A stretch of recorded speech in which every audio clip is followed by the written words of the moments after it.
To movers and shakers. दोस्तों, MF Husain साहब कहते हैं कि उनकी फिल्म गजगामिनी एक कल्चरल इवेंट होगी। लोगों के मन में इस फिल्म को लेकर कई सवाल हैं। क्या यह एब्स्ट्रैक्ट फिल्म है? नहीं। क्या यह रियलिस्टिक फिल्म है? नहीं। क्या यह आर्ट फिल्म है? नहीं। क्या यह कमर्शियल फिल्म है? नहीं। क्या यह middle of the road film है? नहीं। क्या यह अवांत-गार्ड फिल्म है? बिल्कुल नहीं। आखिर यह फिल्म है तो है क्या? इन सब सवालों का जवाब देने के लिए हमने एमएफ हुसैन को खास अपने स्टूडियो में मिला। हुसैन जी, आप गजगामनी के माध्यम से क्या कहना चाहते हैं? माधुरी माधुरी माधुरी माधुरी। मतलब माधुरी के 4 रोल हैं बस। अच्छा, लेकिन फिल्म की थीम क्या है? सिंपल, माधुरी। हुसैन साहब, और कुछ कहना चाहेंगे फिल्म के बारे में? माधुरी कल भी थी पास्ट में एज माय मदर, माँ अधूरी। प्रेजेंट में है एज रियल माधुरी, और फ्यूचर में वो महा अधूरी बनेगी, क्योंकि उसे कोई भी डिफाइन नहीं कर सकता। और कुछ? हाँ, माधुरी। Okay. Thank you, sir. It was a pleasure to have you here. Let me announce the guests tonight. Our guests are Madhuri. Oops, I'm sorry. Swaroop Sampath. And the noted Urdu poet from Pakistan, Janab Qatil Shifai. But before that, give a large round of applause to Sharuki and the Rubber Band.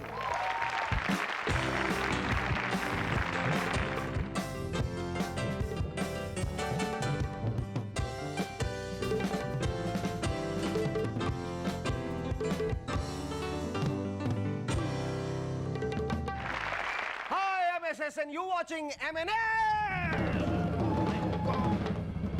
शरुकी, मुझे लगता है कि earthquake आ गया है। अब घबराओ नहीं शेखर, हम सब तुम्हारे साथ हैं। अरे घबराने की बात है भाई शरुकी, ये मामूली अर्थक्वेक नहीं है, ये जया भूकंप है। जया भूकंप? हाँ, जब भी जया जी सोनिया जी के साथ चाय पीती हो तो ऐसा ही भूकंप आता है और सभी कांपने लगते हैं, मेनली हमारी सरकार। यार, कौन सी चाय में इतनी शक्ति है जो हमारे सरकार को हिला देती है यार? थोड़ी सी चाय असर दिखाए, यह है धमकी चाय, एक चम्मच ही काफी है। अरे, अब क्या हुआ? शरुकी, मेरे ख्याल से अब जया जी गाना गा रही हैं। जया जी गाना भी गाती हैं? Hang on, मुझे कुछ साउंड वेव सुनाई दे रही है यार, वो गा रही हैं। क्या गा रही है? शायद ये सरकार गिराने का ख्याल मन में आया है, इसीलिए सोनिया जी ने मुझे चाय पे बुलाया है। अब क्या होगा? अब क्या होगा? होनी को कौन टाल सकता है? सबको देश की चिंता है, इसलिए हर कोई पीएम बनने के लिए उतावला है। हमारे एक्स पीएम देवेगौड़ा जी भी पीएम बनने के लिए स्ट्रगल कर रहे हैं। लास्ट टाइम जो वो 335 दिनों तक पीएम थे तो पूरी तरह से पोस्ट का फायदा नहीं उठा सके, क्योंकि 335 दिनों में तो 200 दिन सोने में निकल गए थे। अगर इस बार पीएम बनेंगे तो ड्यूटी पर वॉचमैन को जरूर रखेंगे।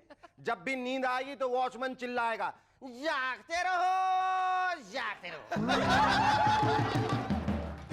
मुलायम सिंह जी भी पीएम बनने की तमन्ना रखते हैं, इसीलिए अब अखाड़े में प्रैक्टिस करने लगे हैं। अरे भाई, सीधी सी बात है, जब कांग्रेस उनकी टांग खींचेगी तो उन्हें पैर झटक कर कुर्सी पर जमकर बैठे रहने की प्रैक्टिस तो होनी चाहिए ना। आपको यह बात तो माननी पड़ेगी कि आखिर तक बीजेपी वाले जया जी को ठीक तरह से समझ नहीं पाए। अब उनके पास एमएनएस की तरह जयास डिक्शनरी थोड़ी थी। वाकई जया जी के शब्दों को पहचानना बहुत जरूरी है। जैसे जॉर्ज फर्नांडिस जी को उन्होंने मुस्कुरा कर कहा, यू आर सच अ मेदू वड़ा, तो उनकी मुस्कुराहट पे मत जाइए ना, मेदू वड़ा का मतलब खोजिए। हैं? मेदू वड़ा का मतलब केदू वड़ा, लेदू वड़ा, पेदू vada, medu vada. It means a man with a hole in his character. अब तो मेरे ख्याल से बहुत देर हो चुकी है। आजकल हम सोनियाज डिक्शनरी पे काम करें। पहली कॉपी तो ऑलरेडी उनके अपने कांग्रेस पार्टी वर्कर्स ने बुक की है, क्योंकि उन्हें अपने लीडर को समझना जो है। अगर कल को उन्होंने पवार जी को कहा, you are such a pasta, तो कोई कंफ्यूजन नहीं होना चाहिए। पवार जी पास्ता का जवाब पिज्जा से दे सकेंगे इस डिक्शनरी की मदद से। आप लोग पूछेंगे कि बिल क्लिंटन यूगोस्लाविया पर, इराक पर बॉम्ब क्यों फेंक रहे हैं? क्योंकि क्लिंटन जी शांति चाहते हैं, और पूरी दुनिया में शांति पाने के लिए वो मिसाइल्स क्या, एटम बॉम्ब भी डाल सकते हैं। दुनिया में शांति होनी चाहिए, व्हाइट हाउस में भले ही ना हो। शेखर, व्हाइट हाउस में हमारी शांति जाएगी ना तो बेचारी बचेगी नहीं वहां पे, यार मोनिका नहीं बची तो हमारी शांति क्या बचेगी यार? यार शेरोकी, तुमसे तो बात करना ही बेकार है। तुम भी अजहर की तरह कंफ्यूज हो। तुम्हारा मेरा कोई कोऑर्डिनेशन नहीं। वैसे अंदर की बात तो यह है कि अजहर अटल जी की बहुत इज्जत करते हैं और भारत पाकिस्तान की शांति के संबंध बने रहे, इसीलिए जानबूझकर मैच हारते हैं। वरना हमें कोई हरा सकता है? राहुल द्रविड़ को ही देखिए, किस तरह से जम के शॉट मारते हैं। ये बात अलग है कि बॉल सीधे फील्डर के पास जाती है, लेकिन वर्ल्ड कप तक वो गैप्स ढूंढ ही लेंगे और सिंगल्स बनाना भी सीख जाएंगे। मां कमाई हुआ। एस रमेश को ही देखिए, उनके इरादे कितने बुलंद हैं। इतने बुलंद हैं कि ना वो फ्रंट फुट पर और ना ही बैक फुट पर जाके खेलते हैं, बस यूं ही हवा में बल्ले को लहराते हैं। लेकिन वर्ल्ड कप तक बॉल से कांटेक्ट करना सीख जाएंगे। मां कमाई हुआ। भाई उम्मीद पे तो दुनिया कायम है। राजेश खन्ना जी का कहना है कि अटल जी बात करते वक्त पब्लिक से आंख नहीं मिलाते, तो उन पर हम भरोसा कैसे कर सकते हैं रे? अरे काका जी, आप भी तो आंखें बंद करके एक्टिंग करते रहे हैं। I hate tears. ए पुष्पा देख, मैं तेरे लिए समोसे लाया हूं।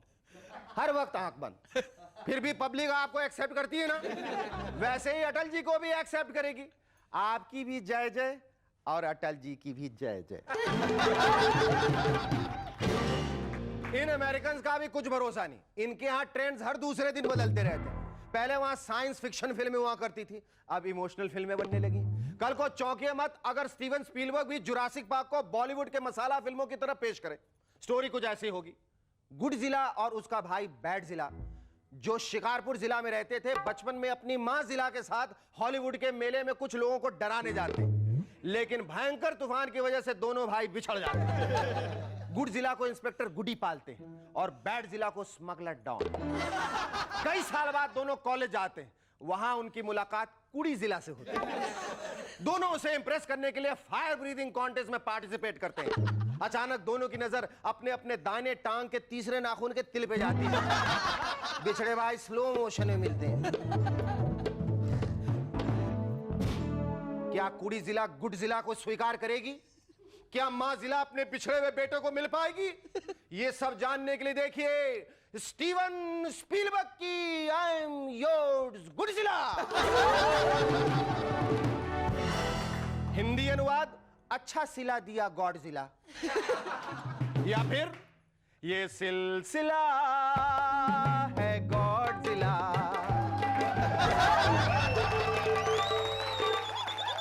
Our first guest on M&S tonight is a gifted actress and a former Miss India. Ladies and gentlemen, please welcome Swaroop Sampan.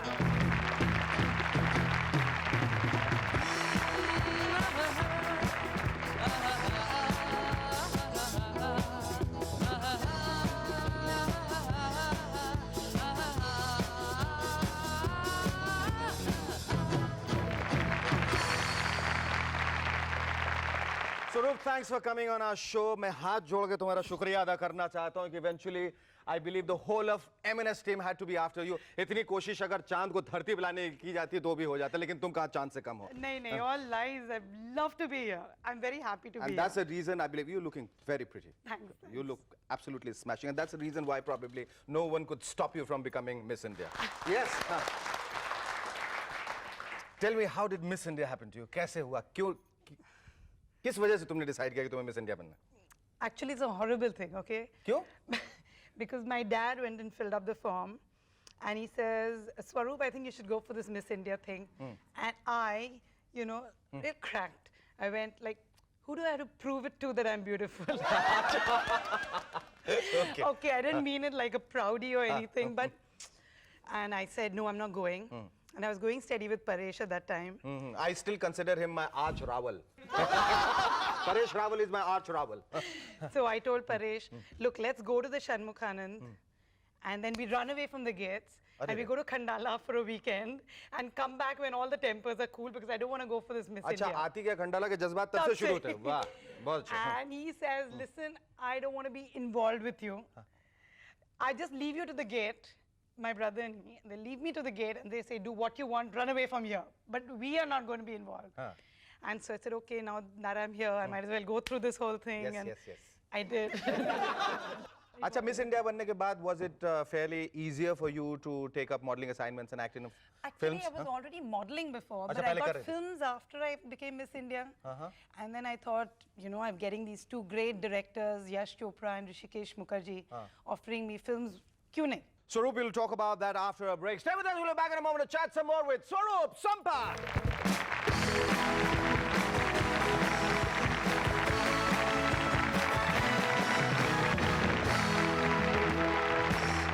Oh, well, welcome back to M&S once again. Swaroop, we were talking about your film career. How did it all start? कैसे मतलब तुम्हारी पहली film कौन सी थी and how excited were you getting your first assignment? My first two films went on together. One was a film with Yash Chopra called Na Khuda, ना खुदा and one with Rishikesh Mukherjee called Naram Garam. नरम गरम, you look so garam in that. You look so cute. hot. No, I don't. Yes, I With those swear you stiff look so cotton garam. sarees, I look No, but so- still, in a cotton sari, you look so hot. Really. You played the title role of Garam. Who was Naram in that? Amol Palekar? No, it wasn't that way. I was Naram, and there were three guys who Were garam like garam. fell in love with me. Okay. One of them was Utpal Dutt. One of them was Acha. yes. Achi. Man used to call me Kusi. Kusi. Yes. And Amol Palekar and Shatrugna Sinha. Tell me, how did Ye Jo Zindagi happen then? That was, you know, one of your the finest characters you played, Yes. and the most rememberable character. Very loving, very. Manjul Sinha was in the institute when I became Miss India, and he says, Bombay jaake is ladki ke saath kaam karunga. Acha. And then they offered me this, and there was three guys and me. Yes. And I couldn't say no. Once again. Love being with guys. Yes. Now, So- who's responsible if the marriage goes awry? I mean, who's responsible for that? Okay. All right. No, so then seriously, like they said, and it was so good. Besides, I've always been a Goldie Hawn fan. Okay. And I've done lots of comedy on stage, and I thought this is an opportunity to do it in a good way for television. Do you have the urge to go back to films now? इतना करने के बाद Yes, कभी I लगता है कि think after another few years, when I can be the hero's mother, because I don't think I can do lead roles. नहीं उस किस्म की And फिल्में I don't want to do a sister's role because in Hindi films, sisters are always raped. So like I don't like it. Swaroop, you also have a very sentimental side to you. You work for the disabled children. I mean, what made you decide? I mean, like, how do you find time, and what has actually prompted you to do something? on that? Actually, you know, I've always... And you never talk about it, that which is the best That's thing. right. I mean, but you find time out for that. Yeah, always wanted to do things for kids. I'm like really good with them. And I thought... Yeah, you've been pretty nice to me. Yes. Yeah. All right. And I work through drama. I mean, an actress is the best teacher to teach literature, language, drama. So I teach them oral expression, creativity through drama. Are you very happy with the way your life has shaped up? Is there anything you want to do more in life? You're absolutely a contented, Happy. domesticated housewife and a very contented actress? Yes, very happy. Thank you, Swaroop. It was lovely talking to you. Thank you. Our second guest on M&S tonight is a distinguished Urdu poet who has given romance a new meaning. Ladies and gentlemen, please welcome Janab Qatil Shifai.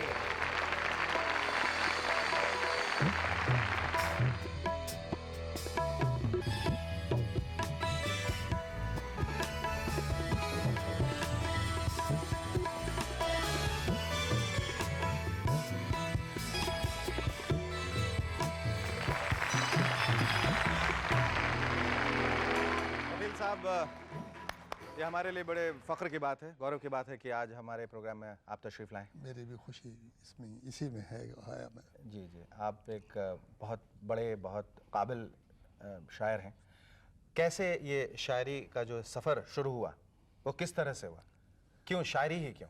शायरी का सफ़र या किसी भी फ़न का सफ़र आदमी खुद शुरू नहीं करता, वो कुदरत की तरफ से मिलता है। जी जी। एक वक्त आता है इंसान की ज़िंदगी में, शुरू में अगर उसे शायर बनना है तो अंदर से कुछ अल्फाज बोलते हैं। अच्छा। उन्हें ज़बान मिली होती है, दिल पहले में की से। धड़कनों में जी। वो कहते हैं कि हम बाहर आना चाहते हैं शेर की सूरत में, और तुम्हें चुना है हमें बाहर ले आओ, बहुत ये आपकी जिम्मेदारी है, आप बाहर आप ले बाहर आए। ले आए हैं सर। फिर उस समय आपने बिल्कुल ये तय कर लिया था कि मुझे शायरी ही बनना है, शायरी ही करनी जी और हाँ, कुछ- उसके अलावा नहीं, मुझे मौसीकी का भी शौक था, जी लेकिन मैंने देखा कि उसमें इतना वक्त मैं नहीं दे सकूंगा जी जी और दरमियान में रह जाऊंगा, जी तो उसे मैंने रास्ते में छोड़ दिया और इधर आ गया। मैंने कुछ शेर ऐसे कहे जी कि जो मेरी पहचान बने। मसलन उस ज़माने का सुनना चाहूँ एक शेर जी जिस पे पहले पहले तो मजाक भी बहुत हुआ, वो आप समझ जाएंगे जी क्यों हुआ, क्यों हुआ? हाँ, कि गुनगुनाती हुई आती हैं फलक से बूंदें, बहुत खूब। गुनगुनाती हुई आती हैं फलक से बूंदें, कोई बदली तेरी पाजेब से टकराई है। क्या बात, बहुत खूब, बहुत बढ़िया, बहुत खूब। कबीर साहब, ये लिखने की जो प्रेरणा है जी वो अक्सर कहाँ से मिलती है? देखिए साहब, ये तो अपना अपना अपने अपने अंदर की बात है। जी। एक अच्छे चेहरे से भी मिलती है, हाँ। एक अच्छे हादसे से भी मिलती है, आग लगने से भी मिलती है, पानी में डूबने से भी मिलती है, और किसी हसीन चेहरे, किसी हसीन की बिल्कुल। होंठों से अच्छी बातें सुन के भी मिलती है। पर आपको ज्यादा हसीनाओं के चेहरे से ज्यादा इंस्पिरेशन मिली है, because you are more known as the romantic Urdu poet. चलिए चलिए, मैं मान लेता हूँ, इस इल्ज़ाम को मान लिया मैंने। इससे किसी को इनकार नहीं करना चाहिए कि हर शख्स ज़िंदगी में कभी ना कभी प्यार करता प्यार है, करता है, बिल्कुल। और बाद लोग सारी ज़िंदगी प्यार करते रहते हैं। उसका के गवाह मेरे ताज़ा ताज़ा बने हुए दोस्त आर्टिस्ट हुसैन हैं। हुसैन साहब है, बिल्कुल। हुसैन साहब, बिल्कुल बिल्कुल बिल्कुल सही कह रहे हैं। हाँ। तो मुझे बहुत खुशी हुई, और मुझे एक अपने सिलसिले में एक गवाही मिल गई जी कि बड़ी उम्र में भी इश्क करना कोई बुरी बात कोई बुरी बात नहीं। अच्छा, ये बताइए कतील साहब कि एक अच्छा शायर होने के लिए, अच्छा शेर लिखने के लिए जरूरी है कि दिल टूटे और बार बार टूटे? इसका जवाब हम एक छोटा सा ब्रेक लेंगे, उसके बाद आप बताइएगा। Stay with us, we'll be back in a moment to chat some more with Qatil Shifai. Thank you.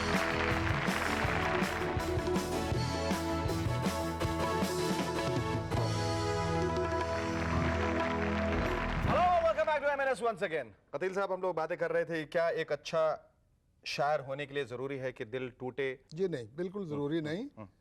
असल में दिल बाद में टूटता है, पहले जुड़ता है किसी से। बिल्कुल सही अब जब जुदा होता है ना जब जी किसी से, तो फिर वो उससे शायरी की कुछ लहरें उठती हैं, लेकिन उसके लिए शर्त पहले है कि दिल किसी से जुड़े, बिल्कुल बिल्कुल, उसके बाद टूटने का मरहला आता है। मजा अलग है। अच्छा कतील साहब, हमें कतील नामा के बारे में जरा बताएं, ये जो ऑडियो कतील बुक नामा है। साहब वो यूं है कि पिछले साल आया था, तो अमित खन्ना साहब जी, हैं जी। प्लस चैनल के, और महेश भट्ट साहब जी मेरे बड़े कदरदान है ये, इन्होंने कहा कि आपकी आवाज़ में हमें चाहिए कलाम, अच्छा तो वो मैंने कर दिया था। फिर वो रह गया बीच में, मैं चला गया। अब आया हूँ तो चूंकि अब पाकिस्तान और हिंदुस्तान के ताल्लुकात का एक नया दौर शुरू हुआ है, जी। मैं और मेरे जैसे और लोग हिंदुस्तान पाकिस्तान के जी सब हमेशा यही सोचते रहे हैं कि हमारा मसला जंग से नहीं हल होता, प्यार से प्यार होता से है। लोग, क्या बात है। बहुत बहुत खूब, बहुत इसी को सामने रखते हुए ये कैसेट जो है ना, जी जी इसमें कुछ नज़मों का इजाफा किया गया, जी। और हम कुछ सुनना चाहेंगे उसमें से। या मैं अर्ज करता हूँ, जी। इसमें है जी कि खुला खुला हो ये जहां, धुला धुला समाज हो, क्या बात, खुला खुला हो ये जहां, धुला धुला समाज हो, तेरी ज़मीं पे ऐ खुदा मोहब्बतों का राज हो।